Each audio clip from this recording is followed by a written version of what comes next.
Bom, nós estamos num culto da vitória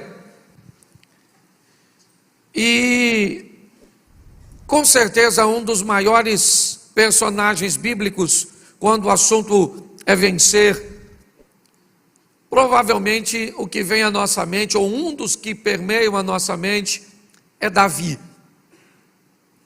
E olhando para a história deste homem, eu comecei a me perguntar o que transformou Davi em um vencedor. Como é que ele conseguiu romper tantos desafios? Como Deus usou Davi para confundir tanta gente, para confundir seu pai, seus irmãos, para confundir Saul, para confundir até mesmo Samuel, para confundir Golias. Que confusão Deus causou na mente das pessoas ao pegar o filho mais novo de Jessé, o caçula, numa cultura onde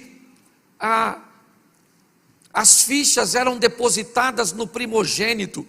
Era ele que se tornava o líder após o falecimento do pai. Quando Deus pega Davi, aliás, e não apenas ele, nós vamos ter Esaú servindo a Jacó, e uma visão bem interessante da postura da vitória e do crescimento do menor. O menor servirá ao maior, e ele era o menor entre seus irmãos, não porque Deus está dizendo que a preferência de Deus é do menor, não. O que Deus está dizendo é que até aqueles que aparentemente não têm tantas chances de vencer e de prosperar, ao lado dele, podem conseguir, podem ter êxito, podem alcançar a vitória. Esse é um texto que quando nós olhamos, Deus dizendo que faz o menor prosperar, que faz os grandes servir aos pequenos, é simplesmente um ambiente de motivação para aqueles que não têm tantos recursos, tantos privilégios, mas que estão dispostos a lutar com afinco, com dedicação. E é isso que eu quero olhar para você, ou conversar com você hoje, olhando a história deste moço. E ela começa no primeiro livro do profeta Samuel, no capítulo 16, no verso 1. Se você puder acompanhar comigo, eu vou usar bastante textos, mas eu vou falar pouquinho. 1 Samuel, vou ficar com essa tradução que fica mais fácil. Então disse o Senhor a Samuel: até quando terás dó de Saul, havendo eu rejeitado, para que não reine sobre Israel? Enche o teu vaso de azeite e vem, enviar-te-ei a Jessé, o belemita, porque dentre os seus filhos me tenho provido de um rei. Feche os seus olhos. Senhor nosso Deus e Pai, em nome de Jesus, eis aqui a tua palavra, continua falando conosco. Usa-me como um canal de bênção nesta hora. Fala conosco não aquilo que queremos ouvir, mas aquilo que precisamos. Tira-nos do conforto da mesmice e nos coloque no confronto das mudanças. Que a tua palavra, que sempre é bênção para o nosso coração, seja mais uma vez assim, em nome de Jesus. Você pode dizer amém? Isso. Preste atenção nesse texto, porque ele sugere que a ordem que Deus vai dar a Samuel nessa ocasião já era um assunto que Deus vinha tratando com Samuel, sinalizando para o profeta que ele iria fazer uma mudança, ele ia depor um rei e ia constituir um novo rei de Israel. É importante entendermos e não culparmos demais Saul, porque ele é o primeiro rei, a monarquia ainda é algo muito novo para o povo de Israel. Enquanto outras nações vinham, de tempos em tempos, crescendo e entendendo que era uma monarquia, para Israel, o tempo dos juízes não fazia, não tinha ido embora ainda, estava nesse processo de transição.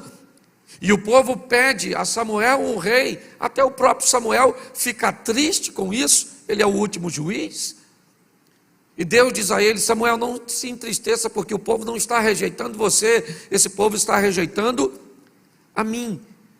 Então me parece que essa é uma conversa que Deus já vinha tendo com Samuel. Tanto é que o versículo 1 diz, né? Samuel, até quando você vai ter pena de Saul? Até quando você vai continuar orando para que Saul continue no trono? Eu já o tenho rejeitado. Até porque a promessa não era essa. Saul era da tribo de Benjamim, certo? E a promessa de Deus é que o Salvador viria da tribo de Judá. Então isso deve ter até causado um pouco de confusão na tribo de Judá, quando viu um benjamita, né, se levantar. Mas quando nós vamos olhar, Deus direciona a Samuel muito pouco.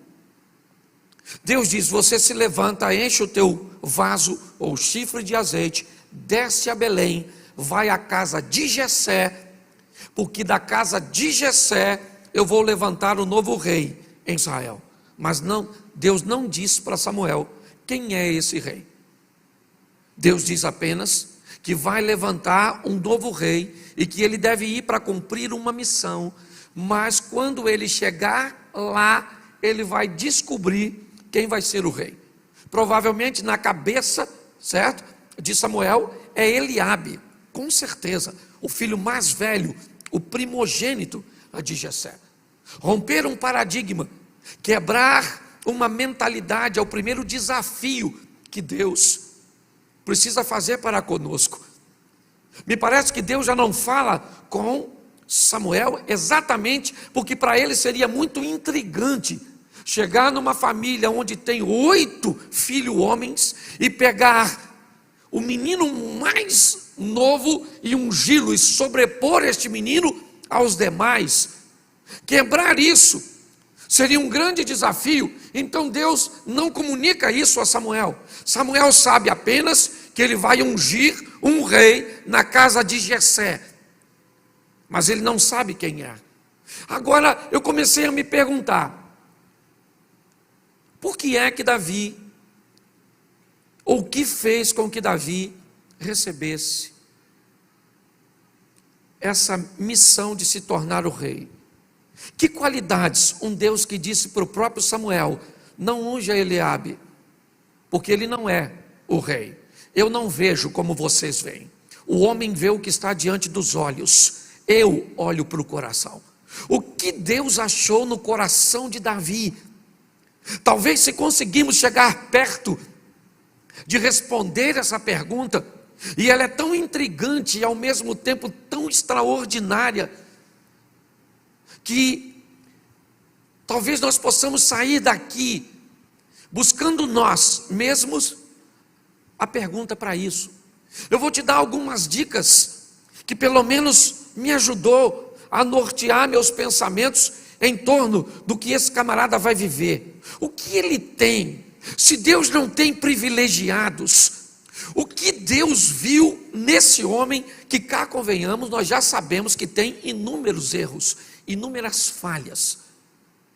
Mas quando eu olho a missão que ele havia recebido e como ele lida com essa missão, eu entendo por que é que Deus escolheu Davi. Pelo menos essa resposta foi o suficiente para mim.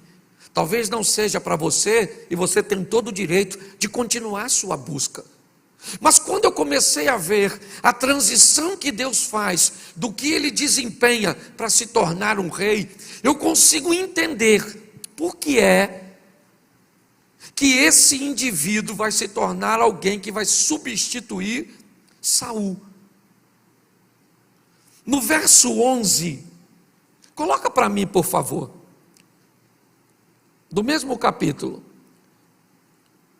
Disse mais Samuel a Jessé: acabaram-se os jovens?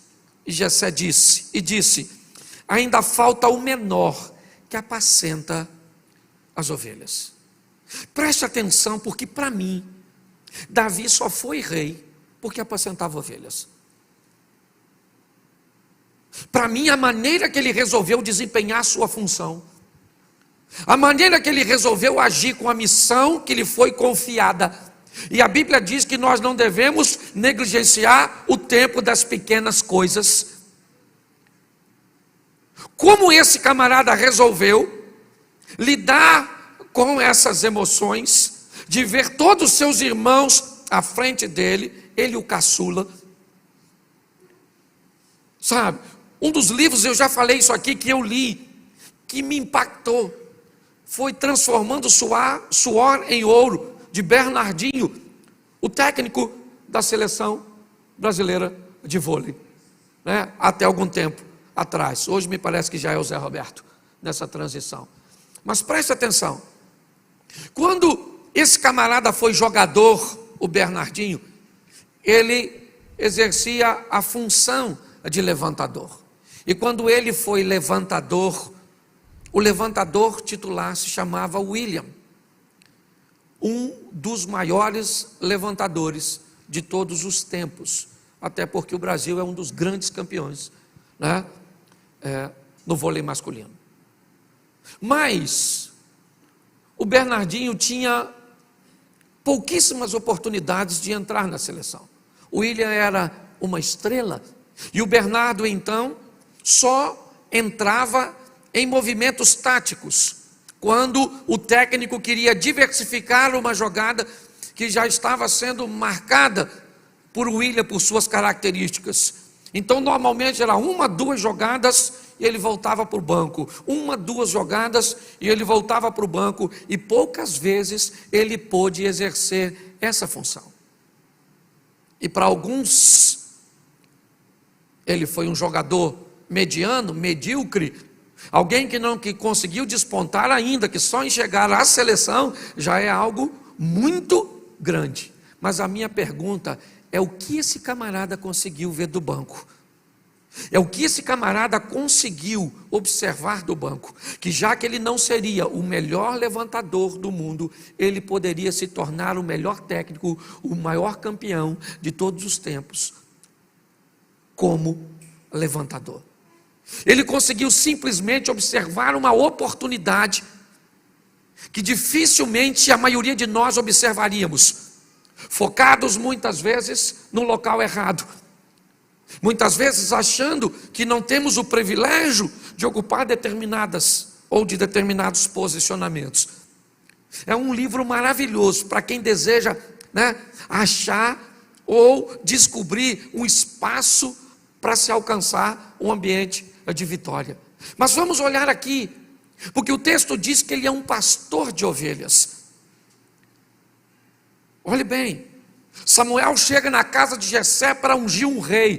Tem 7 filhos de Jessé em casa, e Davi está trabalhando, apacentando as ovelhas. Foi a missão que ele recebeu.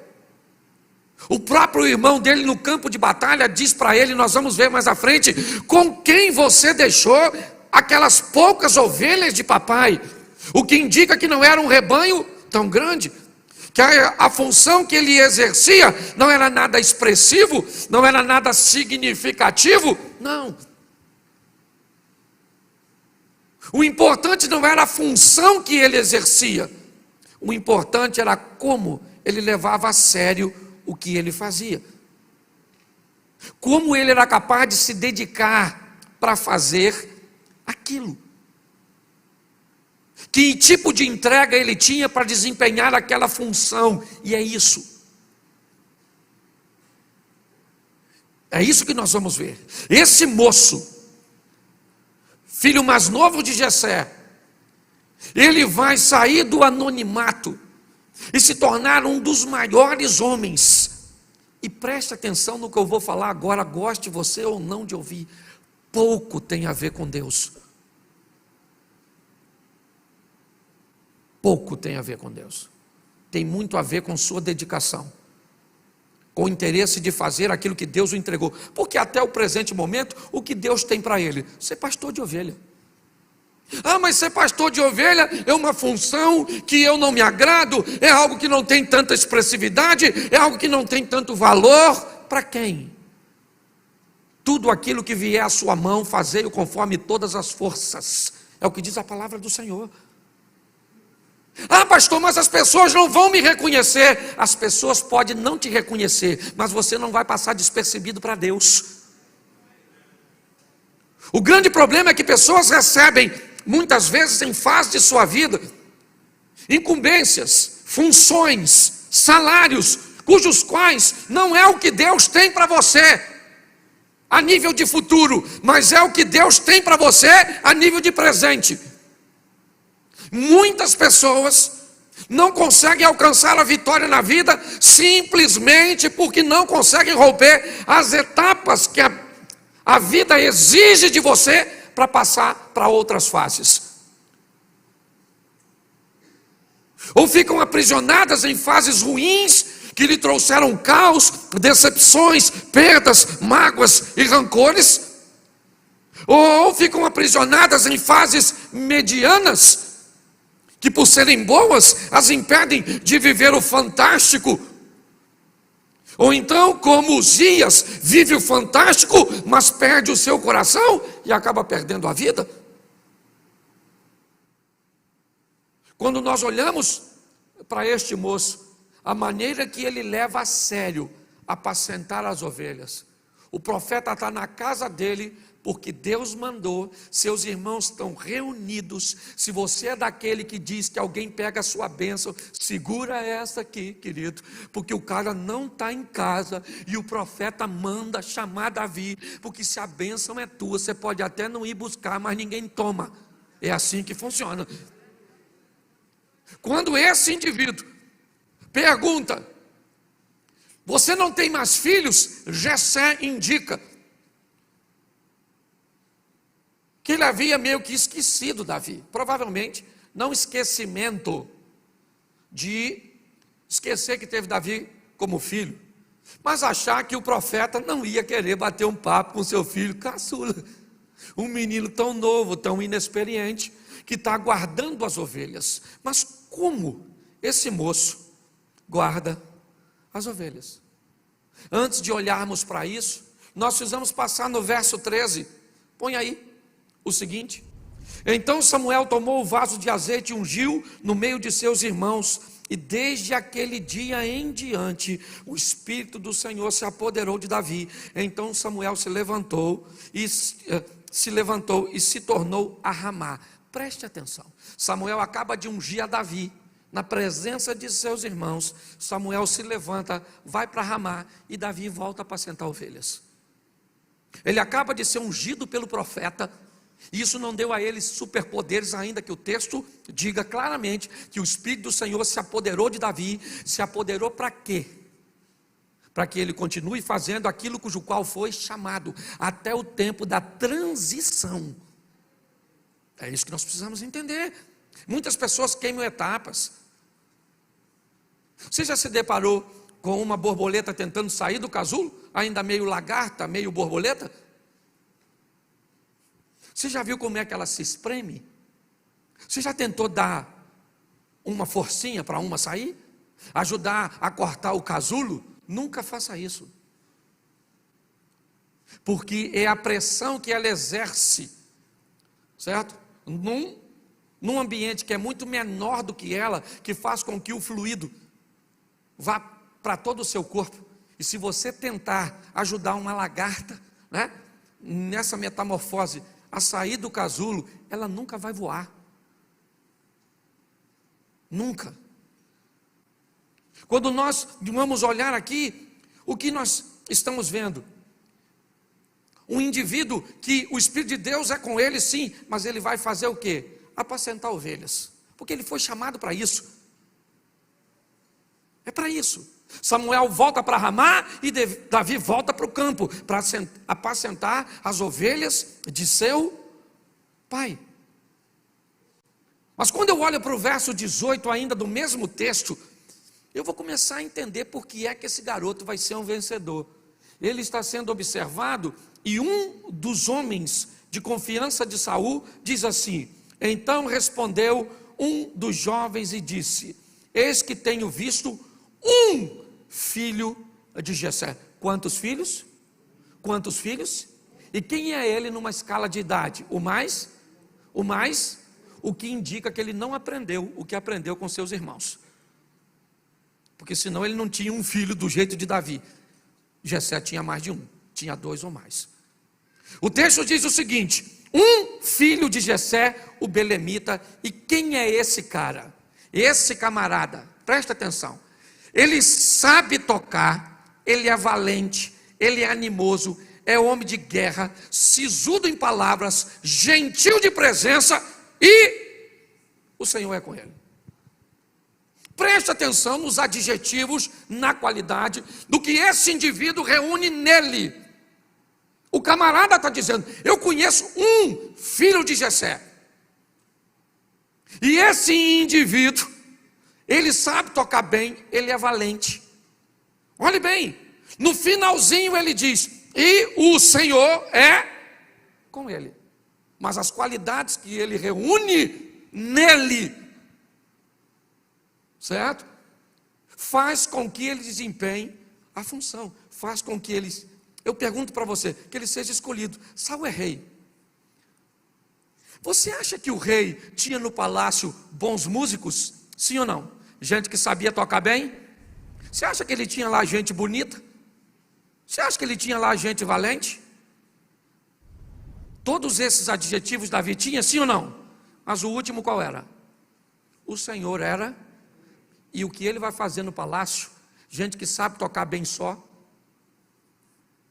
Qual é o grande problema hoje? Ou as pessoas caminham totalmente para o ambiente espiritual e esquecem da preparação, da dedicação, do investimento que tem que fazer em si mesmo, ou então caminha para uma linha de total investimento em si mesmo e se afasta de Deus. Errais por não conhecer as Escrituras e o poder de Deus. O equilíbrio é o segredo do sucesso. Coisas espirituais no mesmo recipiente de coisas materiais.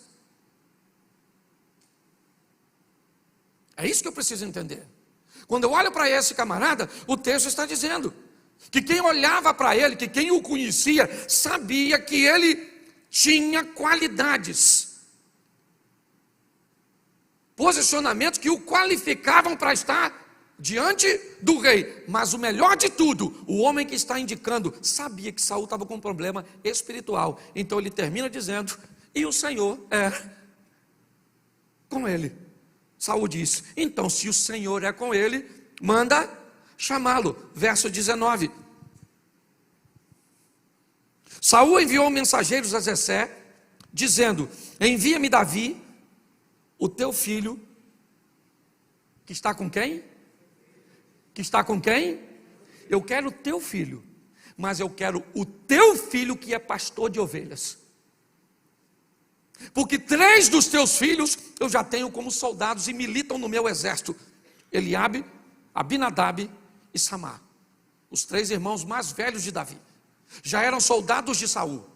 Quando Saul manda um recado para Jessé, diz: manda para mim o garoto que toma conta das ovelhas. É ele. É esse menino das ovelhas que eu quero. Manda para mim. E aí eu não consigo ler tudo, mas depois você dá uma olhadinha. Davi se apresenta a Saul. Para quê? Você sabe para quê? Verso 17, ou capítulo 17, verso 15. Pula aí um capítulo, versículo 15.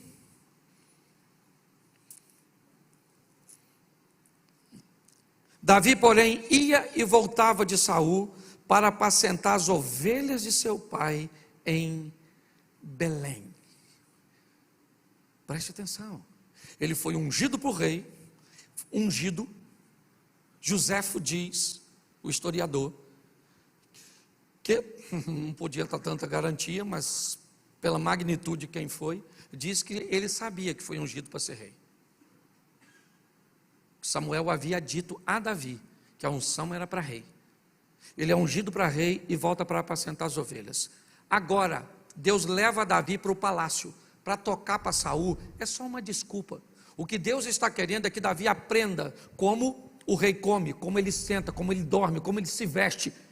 Na verdade, o que Davi vai fazer, isso é muito importante. Escute o que eu vou te falar agora, porque pode ser algo que pode virar uma chave na sua vida. Fique atento aos lugares e às pessoas que Deus vai te aproximar, porque pode ser a próxima fase de onde ou para onde Ele deseja te levar. Entendeu isso? Fique de olho, fique atento. Quando você começa a ser levado para determinados ambientes, e ele é bom, é de ascensão, é de crescimento, fique atento, porque pode ser um ambiente promocional, onde Deus vai te levar para a próxima fase.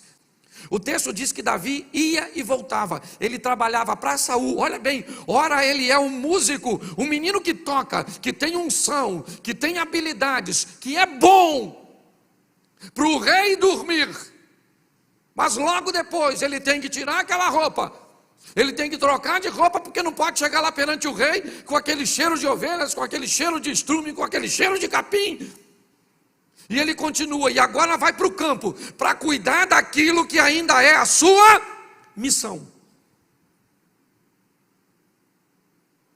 Sabe qual é o grande problema nosso? Nós olhamos para um vencedor e só olhamos para seu momento, nós não olhamos para a sua história. A maioria das pessoas acha que nós já nascemos tendo e fazendo o que fazemos. Pare e pense. Quando eu olho para esse texto, esse camarada está lá no palácio tocando para Saul, comendo uma comida boa, está tudo tranquilinho, limpinho, mas agora ele vai para o pasto, vai cuidar das ovelhas. Por quê? Porque ainda está no tempo de cuidar das ovelhas.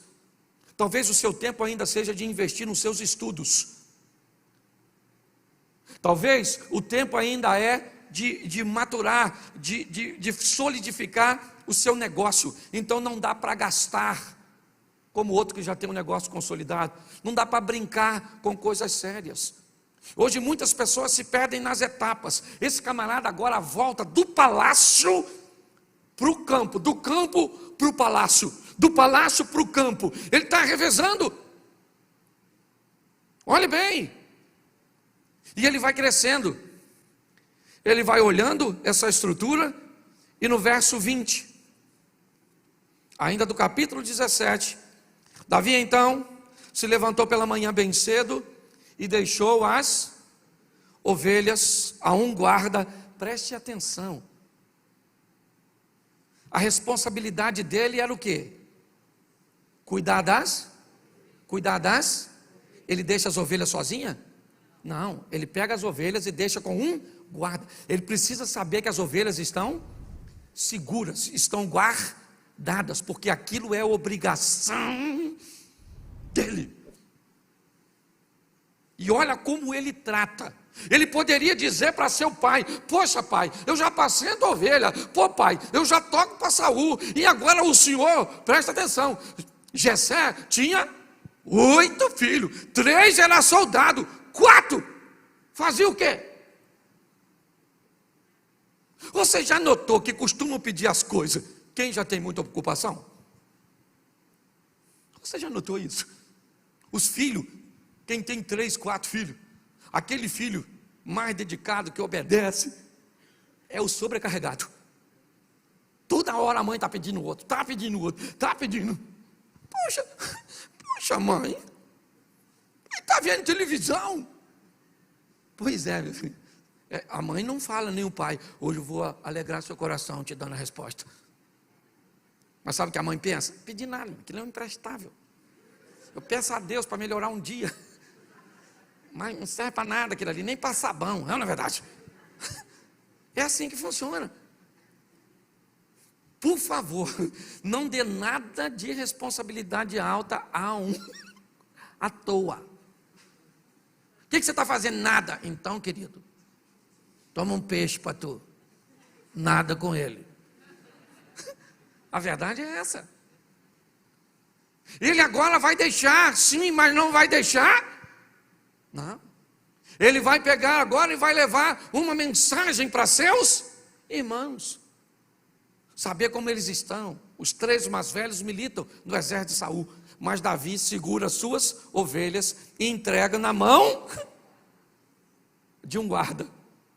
E quando ele chega, e isso é que é maravilhoso, Quando ele chega no campo de batalha, no vale de Socó, ou de Elá, não sei como é que está a sua tradução, a situação não está muito boa, os filisteus de um lado, Israel do outro, e aquela coisa, e os filisteus têm um soldado, ele é muito experiente, ele é grandão, ele parece um tanque de guerra, seu nome é Golias, ganhou quase ou todas as suas batalhas, certo?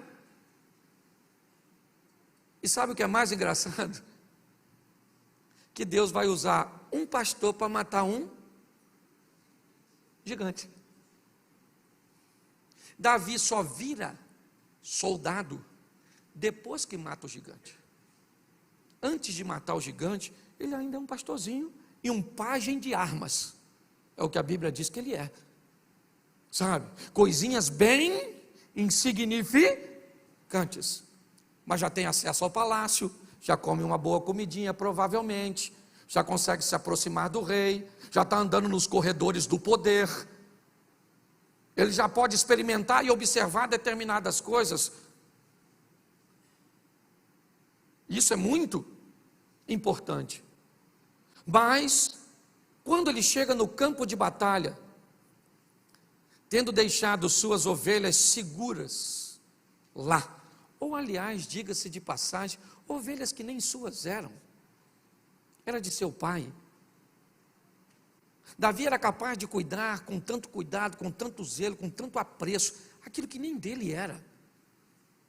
E que se seu pai morresse, provavelmente ficaria sob domínio de Eliabe, com certeza.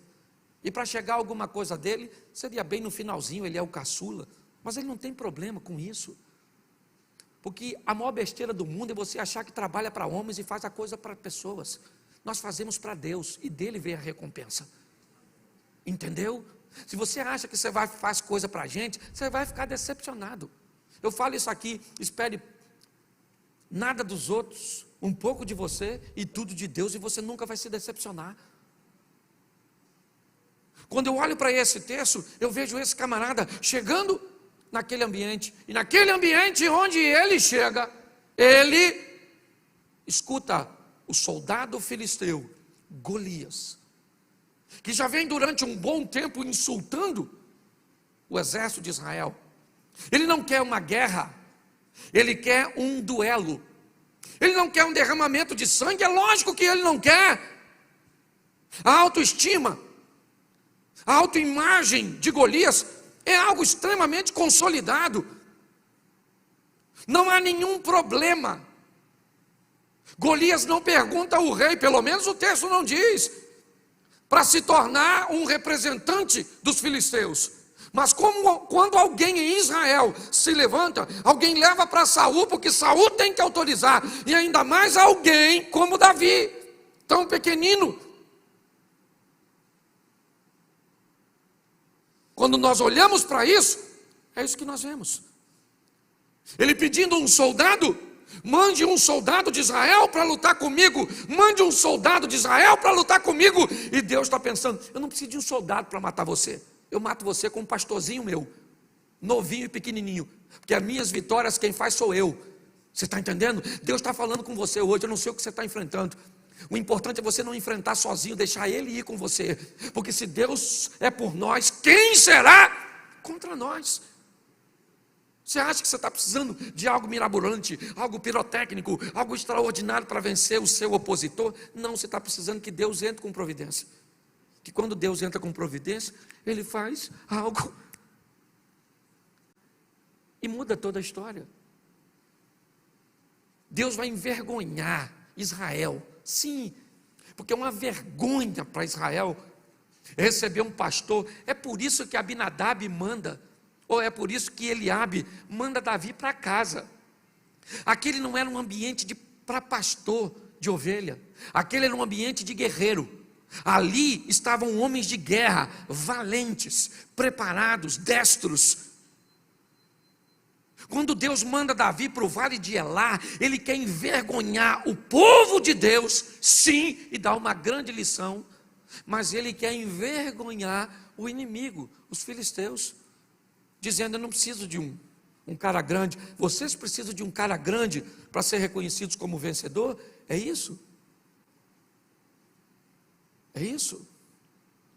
Eu não. O que você precisa? Para ser um vencedor, você precisa andar num carro extraordinário, porque você acha que é essa a imagem que você vai vender? Você quer morar numa mansão?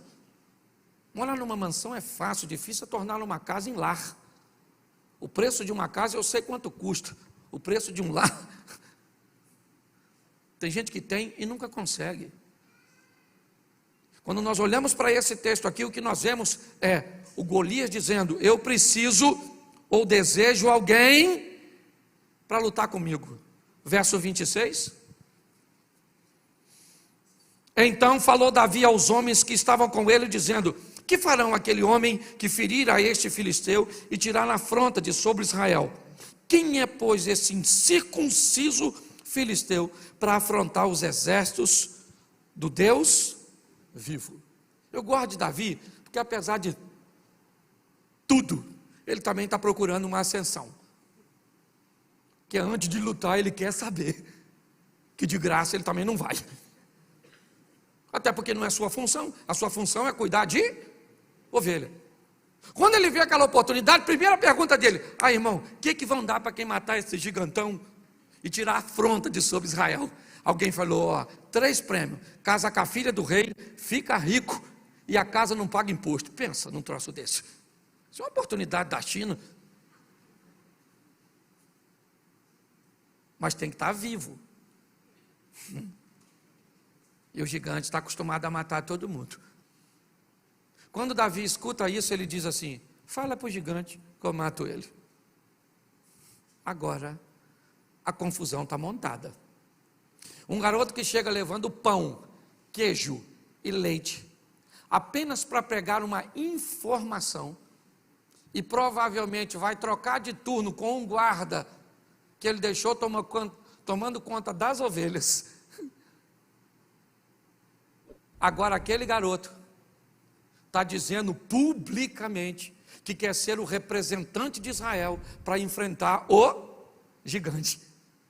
Eu pergunto a você: quem é que acreditava que ele ia ganhar? Um jovem dizendo que quer enfrentar o gigante. Eu confesso que se eu estou lá, eu ia perguntar: esse menino usa droga? Onde é a Cracolândia mais próxima? Esse menino está louco. O Golias grande, conhece a indumentária toda, campeão. Esse garoto está dizendo que vai enfrentar. Verso 28.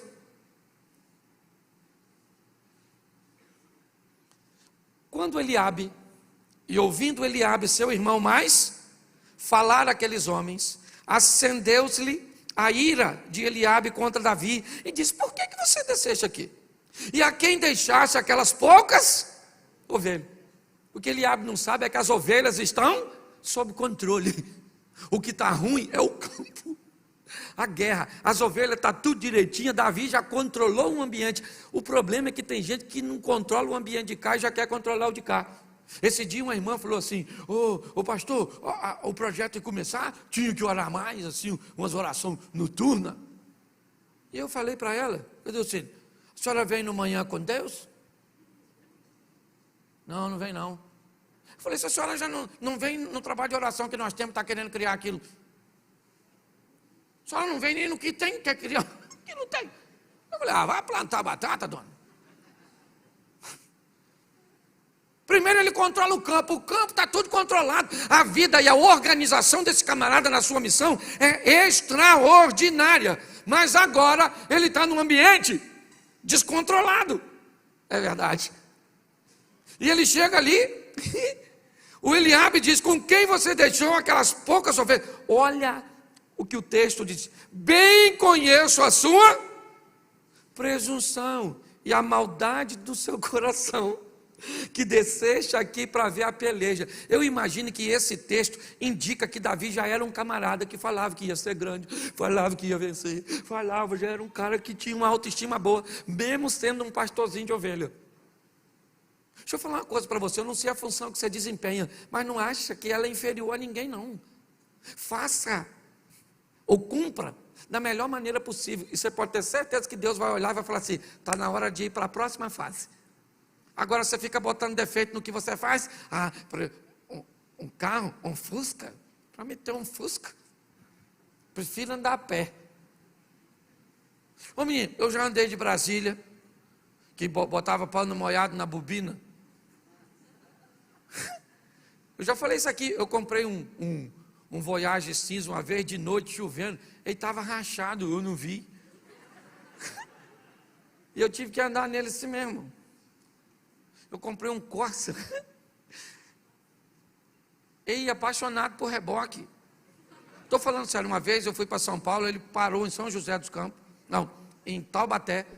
Aí me rebocaram até um ponto lá, e assim que chegou no mecânico, ele desceu do reboque, o mecânico virou e ele pegou. O mecânico falou, o que ele tem? Eu falei, vontade de andar de reboque. Não é possível, só pode ter isso. Ô querido, você tem todo o direito de não estar satisfeito onde você está. Você só precisa estar trabalhando para que Deus possa te levar para a próxima fase. Posso ouvir um amém? Amém. Isso aí. E cuidado, que se você não trabalhar, o outro trabalha e vai dar uma raiva dele. Quando você vê o outro indo e tu ficando. Não dá? Pode falar. Ou só dá em mim? Não é? O casamento da outra mudou. E o seu não mudou nada. O filho da outra passou na faculdade federal.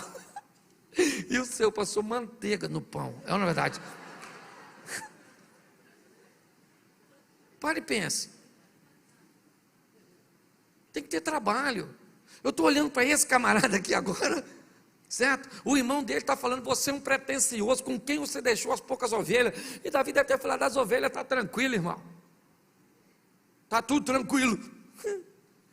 Davi diz no 29, olha o que ele fala. Então disse Davi, o que é que eu fiz agora? Porventura não há razão nisso. Ele está falando, calma gente, só perguntei o que vão dar lá, o matador de gigante.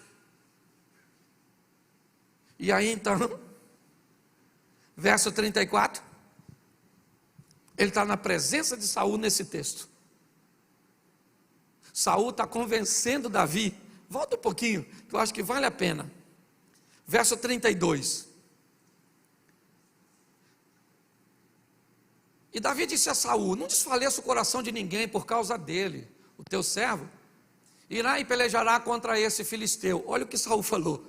Porém Saul disse a Davi, contra esse filisteu não poderás ir a pelejar com ele, pois tu és ainda moço, e ele, homem de guerra desde a sua...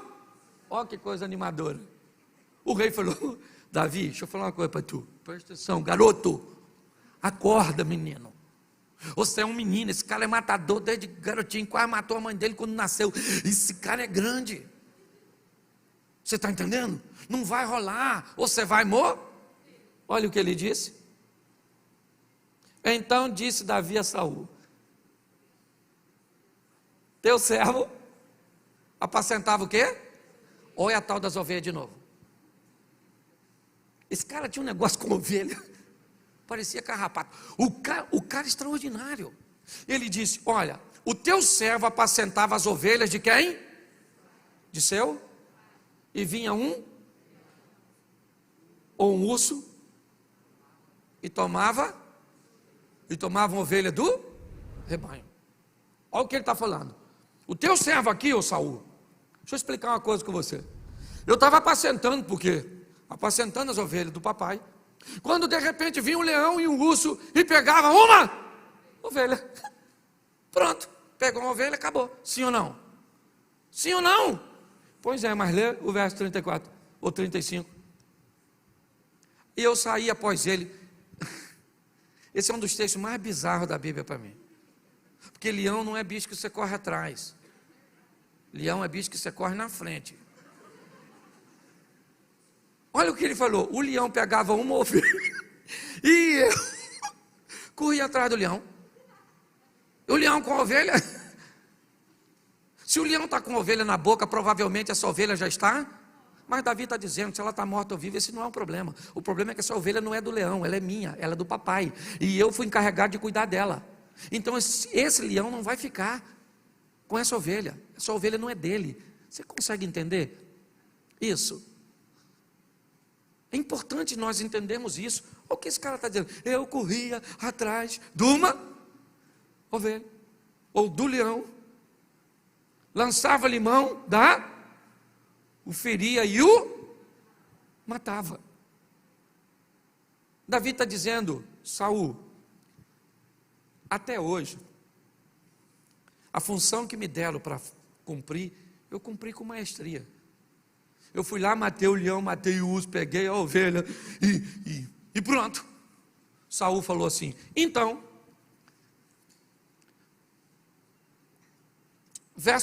põe o 36, tá? Estou com tempo aqui, deixa eu colocar até para que todos acompanhem. Assim feriu o teu servo leão como urso, e assim será este incircunciso filisteu como um deles, porquanto afrontou os exércitos de Deus vivo. Verso 37, disse mais Davi: o Senhor me livrou da mão do leão e do urso, ele me livrará da mão desse filisteu. Então disse Saul a Davi: vai-te embora e o Senhor seja contigo. No verso seguinte, Saul tenta vestir Davi com a sua armadura, e aí começa a dar problema. Por quê? Porque Davi é um pastor. Ele é um pastor. Saul quer transformar Davi num guerreiro, porque ele acha que a armadura dele, a melhor do reino, ele é o rei, vai proteger Davi. Olhe bem, a armadura de um dissimulado, covarde, desobediente como Davi ou como Saul, jamais encaixaria em Davi. Quando Davi veste aquilo para agradar o rei, ele diz: não vai dar para ir, Saul, eu nunca usei isso, esse negócio não vai rolar. Tirou tudo isso e pegou a sua tiradeira, o seu cajado e 5 pedras, armas de pastor. É com essas armas que ele vai lutar. É nesse ambiente que esse garoto, sim, que já está frequentando o palácio, como músico, é verdade, mas que já vai ser promovido. Já. Ele levou muito tempo para chegar no palácio, é verdade. Ele levou muito tempo para se tornar um pajem de armas, é verdade. Muito tempo para matar um gigante. E se você pensa que ele vai ser rei, agora mais de 10 anos se passam, até que ele seja rei de uma das partes de Israel. Mas quando nós olhamos para este moço, o que vemos é ele enfrentando Golias. Com o quê? Com uma espada? Não, ele não sabe usar. Não é. Ele utiliza a espada depois para matar o Golias, mas para derrubá-lo, Davi vai usar aquilo que ele é bom. Repita comigo: bom. O que você é bom em fazer? É isso que pode mudar a sua vida. Se é relevante ou não perante a sociedade, perante as pessoas ou não, você veio com um dom para fazer o quê? Desempenhe. E à medida que você vai desempenhando, você vai mudando de nível. Você vai vivendo o que Deus tem para você. Quando eu olho agora, ele fere, ele não mata. Ele fere com uma pedra que atinge a cabeça do gigante, que cai ao chão, atingido por uma arma de um pastor. Agora Davi vai até ele, pega a espada do Golias, corta a cabeça do gigante e entra em Israel. Quando ele entra, sabe o que Saul pergunta? Quem é esse garoto? De quem ele é filho? Como de quem ele é filho? Como quem é esse garoto? Esse garoto é o garoto que toca para você quando você perde o sono. Você sabe o que essa frase indica? Que Saul era tão ingrato, que ele nunca reparou no menino que tocava para ele. Que ele nunca prestou atenção em alguém que seu moço disse: o Senhor é com ele. Preste atenção numa coisa para você que vai caminhar comigo. Nada me impressiona. Que você é daquela porta para fora, eu não estou nem aí. O carro que você anda, o dinheiro que você tem, seu nível socioeconômico, cultural, eu não quero saber a casa que você mora. Quem vem para meu ministério achando que vai ser bajuladinho, está lascado, porque não é a minha praia. Agora, você quer ver um troço que me encanta, é eu olhar para alguém e descobrir que Deus está agindo ali. Aí eu me torno como o vento. Eu quero soprar para a pipa dos outros subir. Quando Saul vê Davi tocando, um espírito mau indo embora, ele nem sequer olha para o cara. Quando Davi mata o gigante, Saul pergunta para seu comandante de quem esse garoto é filho. Ou melhor, manda chamar Davi, em algumas traduções, e pergunta para Davi: você é filho de quem? Quem é você, cara? Como quem sou eu?